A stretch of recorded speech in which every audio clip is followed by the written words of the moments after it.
캡틴 아메리카 영화가 마지막으로 극장에서 나온 지 벌써 9년이나 지났어. 그동안 마블 시네마틱 유니버스에서는 작은 디테일부터 엄청난 사건까지 진짜 쩌는 일들이 연속으로 벌어졌지. 어벤져스 엔드게임 이후 캡틴 아메리카 스티브 로저스는 은퇴하면서 자신의 방패와 명예를 후배 샘 윌슨에게 넘겼어. 세상이 엔드게임 이후 완전 달라져서 샘한테 엄청난 부담이 쏟아지고 있는데 이 녀석이 스티브 로저스가 남긴 유산을 멋지게 이어갈 수 있을지 궁금하지. 그 답은 이번 리뷰 캡틴 아메리카 용감한 신세계에서 공개될 거야. 캡틴 아메리카 새로운 세계는 캡틴 아메리카 시리즈의 네 번째 작품이자 TV 시리즈 팔콘과 윈터 솔저의 후속작 그리고 마블 시네마틱 유니버스의 35번째 영화야. 이 영화는 줄리어스 오나 감독이 연출하고 로브 에드워즈의 시나리오를 바탕으로 말쿤 스펠맨, 디안마스 노나, 피터 클렌즈 등 작가들이 함께 만든 작품이야. 영화는 샘 윌슨을 따라가는데 그는 새 미국 대통령 터스 브로스를 만나면서 새로운 캡틴 아메리카 자리를 맡았어. 샘은 지금 전 세계를 휩쓰는 큰 사건 한가운데에 있고 진짜 범인이 세상을 완전 엉망으로 만들기 전에 그 어두운 배후를 파헤쳐야 해. 캡틴 아메리카 용감한 신세계는 원래 캡틴 아메리카 뉴 월드 오더라는 이름으로 알려졌었는데 내용, 시나리오, 개봉 일정 등에서 엄청난 변화를 겪으면서 제작 과정이 꽤 빡빡했어. 이 영화는 마블 스튜디오에서 만든 진짜 중요한 작품이야. 샘 윌슨이 캡틴 아메리카 역할을 혼자 맡은 첫 영화라서 더 특별해. 게다가 이 영화는 마블 영화 우주가 어려운 시기를 보내던 때 나온 거라서 관객들이 영화에 대한 믿음을 잃어가고 내용이 별로라는 평가가 많았어. 원래는 새로운 세계 질서라는 제목을 생각했었는데 그 말은 정치 음모론에서 자주 쓰이는 말이라서 비밀스럽게 권력을 쥐고 있는 사람들이 세상을 새로 다스린다는 뜻을 담고 있었어. 그래서 미국과 전 세계가 아직도 많이 갈라져 있는 지금 너무 무거운 정치적 느낌을 줄 수 있어서 불필요한 논란이 생길 수 있고 영화의 인기도 떨어질 수 있었어. 그래서 마블 스튜디오는 제목을 용감한 신세계로 바꾸기로 했어. 이 이름은 훨씬 멋지고 알도스 헉슬리가 쓴 같은 이름의 책을 떠올리게 해주지. 그런데 제목만 바꾼 게 아니라 요즘 마블 영화들은 상업적이나 평가 면에서 계속 어려움을 겪고 있어. 앤트맨과 와스프 퀀투매니아, 시크릿 인베이전, 더 마블스 같은 영화들이 비평가와 관객들에게 별로라는 반응을 받으면서 마블 영화 우주는 예전처럼 완전 막강한 브랜드가 아니게 되었어. 이 때문에 캡틴 아메리카 용감한 신세계는 관객들의 믿음을 다시 얻어야 하는 큰 부담을 지게 됐어. 원래 개봉 날짜는 2024년 5월로 정해졌었지만 최근 마블 영화들의 평가가 좋지 않아서 마블 스튜디오는 개봉 날짜를 미루고 고칠 시간을 더 갖기로 했어. 그런데 첫 테스트 상영 때도 관객들이 많이 싫어하는 반응을 보여서 상황이 별로 좋아지지 않았어. 보통 마블 영화들은 테스트 상영에서 좋은 반응을 얻는데 이번에는 전혀 그렇지 않아서 결국 마블 스튜디오가 영화에 큰 변화를 주는 결정을 내리게 된 거야. 이건 마블 역사상 처음 있는 일이야. 마블 스튜디오는 영화 개봉일을 2024년에서 2025년으로 한 번 더 미뤘어. 개봉이 코앞인데도 이렇게 한 건 영화 내용에 큰 문제가 있다는 걸 똑똑히 알아챘기 때문이야. 그래서 개봉일, 시간, 돈까지 아끼지 않고 영화 수정에 전력 투구 중이야. 마블 스튜디오는 민극 무나이트라는 작가를 불러서 시나리오 작업을 돕게 했고 몇몇 캐릭터들의 배경도 새로 쓰고 이야기 전개 부분도 잘라내거나 바꾸면서 새로운 장면들도 잔뜩 추가했어. 여기서 끝이 아니야. 개봉 직전에 여러 장면을 다시 찍은 것도 프로젝트가 얼마나 불안정한지를 보여주는 신호야. 원래 촬영한 내용에 문제가 많아서 전체 스토리가 엉키고 연결이 안 된다는 뜻이지. 예를 들면 DC의 저스티스 리그 영화처럼 제작 도중 감독이 바뀌면서 조지, 스웨던슨 버전과 스나이더 버전 사이에 큰 차이가 생긴 적이 있잖아. 이번 마블 영화에는 요한 카를로 엑스포지토라 아는 배우도 새로 합류했어. 이 배우는 브레이킹 배드와 베러 콜 사울에서 멋진 연기를 보여줘서 꽤 유명한 인물이야. 이런 캐스팅은 영화의 매력을 올리려는 전략이지만 동시에 막판에 주목을 끌려는 늦은 수단처럼 보일 수도 있어. 문제는 이런 추가 조치가 진짜 영화에 도움이 될지 아니면 단지 관심을 끌기 위한 막판 노력일 뿐인지야. 영화는 처음부터 분명한 비전이 있어야 하는데 캡틴 아메리카 용감한 신세계는 짧은 시간에 너무 많이 수정하면서 내용이 엉키고 조각난 퍼즐처럼 될 위험이 있어. 이건 관객들이 영화관에 들어서는 순간부터 감수해야 하는 현실이야. 처음 몇 분 만에 영화의 약점이 드러나는데 웃기게도 그 약점이 바로 마블 팬들이 오랫동안 자랑해온 MCU의 강점, 즉 스토리의 연결성이기도 하거든. 마블 팬들은 지금까지 마블 스튜디오 영화들이 서로 딱 맞게 이어진다는 점에 정말 자부심을 느껴왔어. 덕분에 우리 모두 다음 편이 어떻게 연결될지 기대하며 기다렸지. 그런데 이번에는 너무 연결에 집착한 나머지 오히려 이야기를 자연스럽게 풀어내기 어려워졌어. 극장판부터 TV 시리즈까지 40편이 넘는 다양한 작품들을 재미있게 이어주는 건 정말 쉽지 않은 일이야. 특히 TV 시리즈와 극장판을 연결할 때 모든 팬이 마블 스튜디오의 모든 작품을 다 보진 않으니까 말이지. 안타깝게도 영화는 이 문제를 초반부터 제대로 해결하지 못했어. 보도 영상과 자료 화면들이 마치 억지로 요약하는 느낌을 줘서 영화가 독립된 이야기를 만들어내기보다는 옛 추억을 자극하려는 것처럼 보여. 옛날 장면들을 오려 붙여서 새로운 이야기를 만드는 건 할리우드에서 흔한 일이긴 한데 이번에는 그 방식이 너무 서툴러서 느낌이 찰떡이 아니야. 게다가 중요한 사건들을 직접 보여주지 않고 대부분 캐릭터의 대사로만 설명하니까 팬들이 왜 이렇게 직접 보여주지 않는지 의문을 갖게 돼.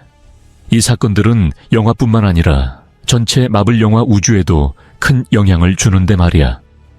하지만 감독은 인물들이 아주 짧게 말하는 식으로 이야기를 전하려고 했어. 이러다 보니 영화의 무게감이 줄어들어서 관객들이 영화 속 세상이 얼마나 위험한지 제대로 느끼기 힘들었어. 우리가 마지막으로 평가해보고 싶은 건 마블이 새 아이디어가 부족한 건지 아니면 첫 시사회부터 수정된 버전까지의 요소들을 얽어매려다 보니 그런 건지야. 관객 반응은 영화 내용이 캡틴 아메리카 윈터 솔저와 꽤 비슷하다고 해. 그 영화는 첩보와 자극적인 정치 이야기를 다뤘잖아. 영화를 본 후 우리도 인정할 수밖에 없는 건 이 영화가 윈터 솔저와 많은 공통점을 가지고 있다는 거야. 용감한 신세계의 이야기는 정치 음모, 첩보, 그리고 지하 비밀, 군사기지에서 벌어지는 세뇌 같은 요소들을 다루는데 이 내용은 한 조직에만 머무르지 않고 미국과 전 세계로 확장돼 있어. 윈터 솔저처럼 성공한 영화에서 배우는 건 나쁘지 않은데 옛 영화의 좋은 요소들을 자기 영화로 만들려는 시도는 용감한 신세계에서 잘 풀리지 못한 것 같아.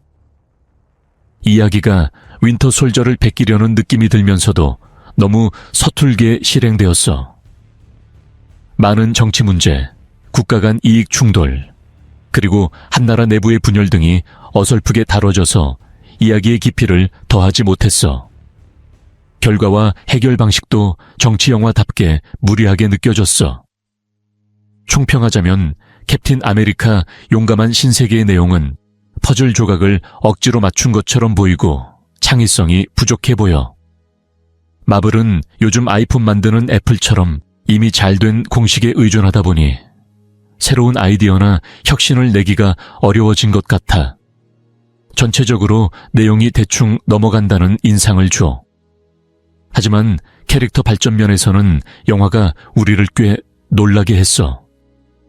특히 캡틴 아메리카 역할을 맡은 안소니 매키의 연기가 진짜 대박이었어. 사실 캡틴 아메리카 샘 윌슨 단독 영화가 나온다고 처음 발표됐을 때 많은 관객들은 안소니 매키에 대해 의구심을 가졌어.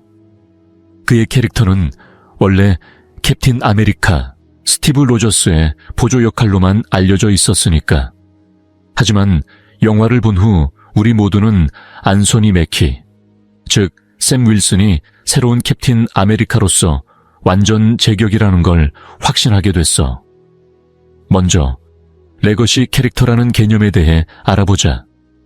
레거시 캐릭터란 기존 인물이 지녔던 정체성이나 역할, 이미지를 물려받아 그 유산을 이어가는 인물이야. 이건 여러 방식으로 나타날 수 있어.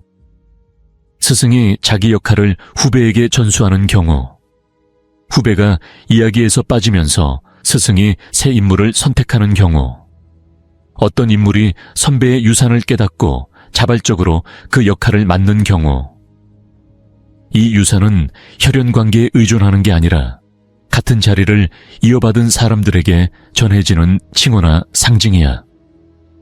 대표적인 레거시 캐릭터로는 드래곤볼의 고안, 배트맨 시리즈의 로빈, 스파이더맨, 얼티밋 마블의 마이 모랄리스 같은 인물들을 꼽을 수 있어.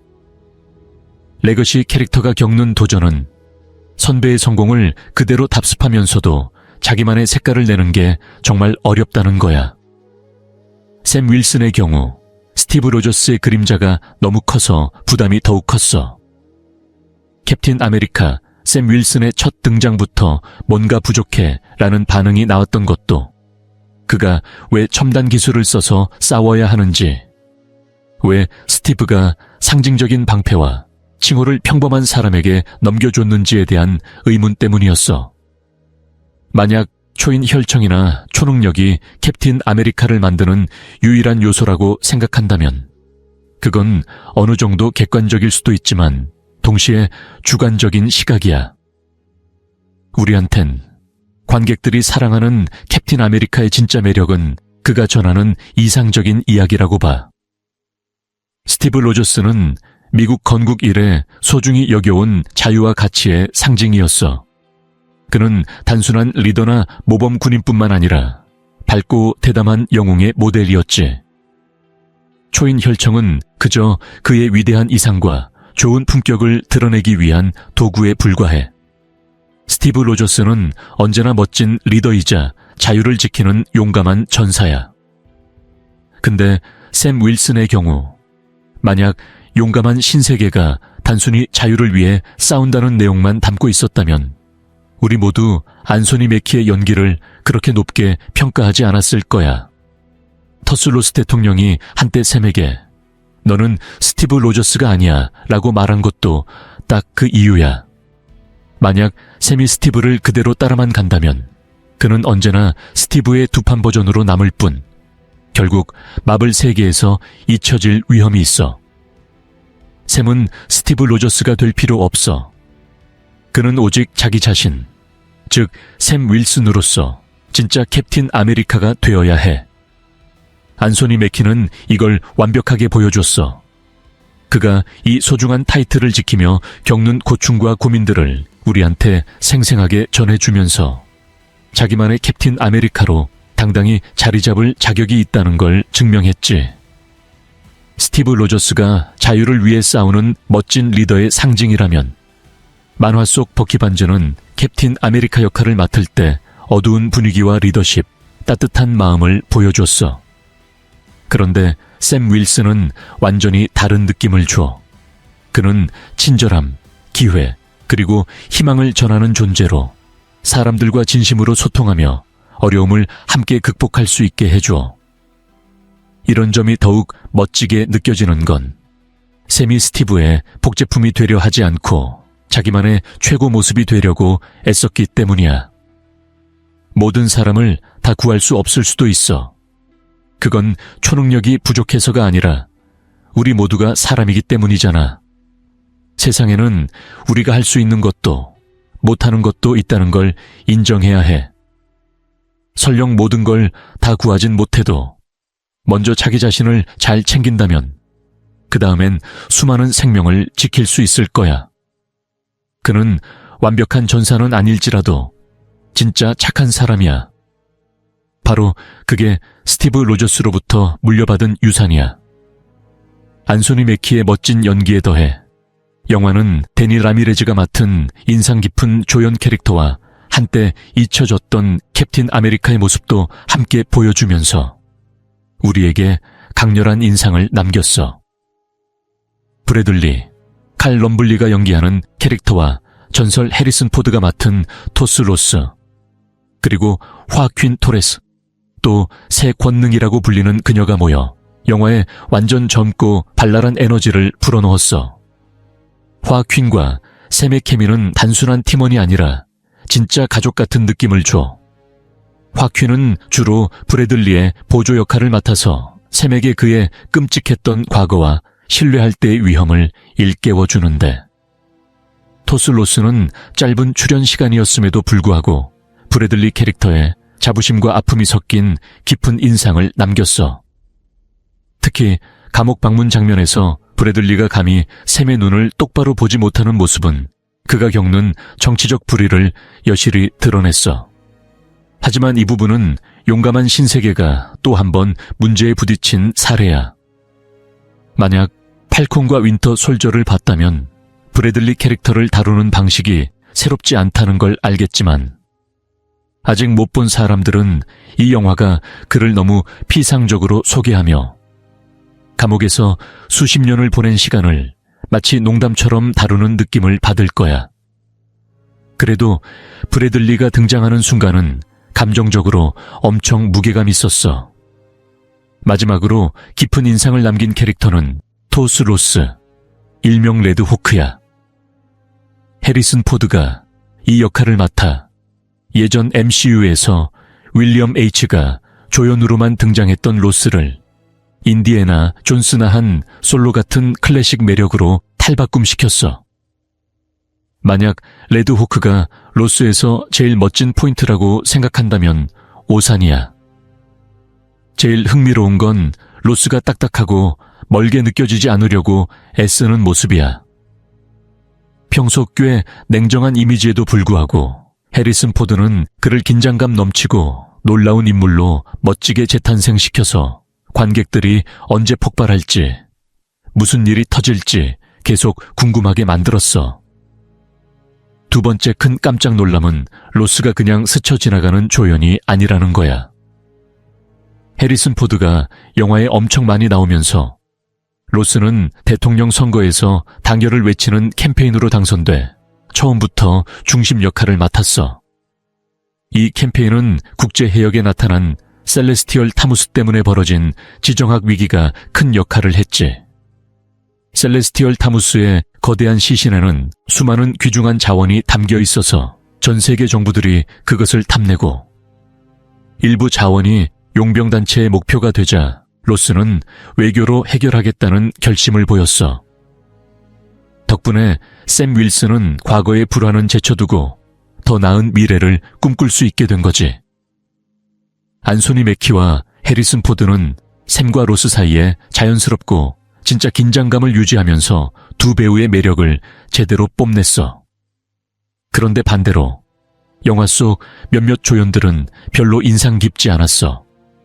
먼저 로스 대통령의 부한 고문 롯 비세랍은 시라 토브가 연기했는데, 처음에는 나타내려고 했던 캐릭터가 결국 로스와 캡틴 아메리카 사이에 중개자 역할만 맡아서 큰 기여를 못했어. 그리고 영화는 두 명의 빌런도 소개했는데 두 캐릭터 모두 기대가 컸던 만큼 아쉬움을 남겼어. 첫 번째 빌런인 시그네이더는 지안칼로 엑스포지토가 맡았는데 그의 캐릭터는 전혀 인상에 남지 않았어. 그의 연기력만큼 캐릭터 개발에 실패한 게 아쉽지. 두 번째 빌런은 동시에 영화의 주요 악당으로 엄청난 잠재력과 위험한 힘을 갖고 있어. 그의 초능력을 보면 진짜 무섭게 느껴지는데 캡틴 아메리카가 그를 어떻게 쓰러뜨릴지 모두가 기대했음에도 불구하고 안타깝게도 이 캐릭터는 잠깐 패배하면서 그 위험감을 제대로 보여주지 못했어. 뛰어난 지능을 가졌음에도 말이야. 영화의 영상미와 액션, 싸움, 폭발 장면은 여전히 안전한 수준으로 보여.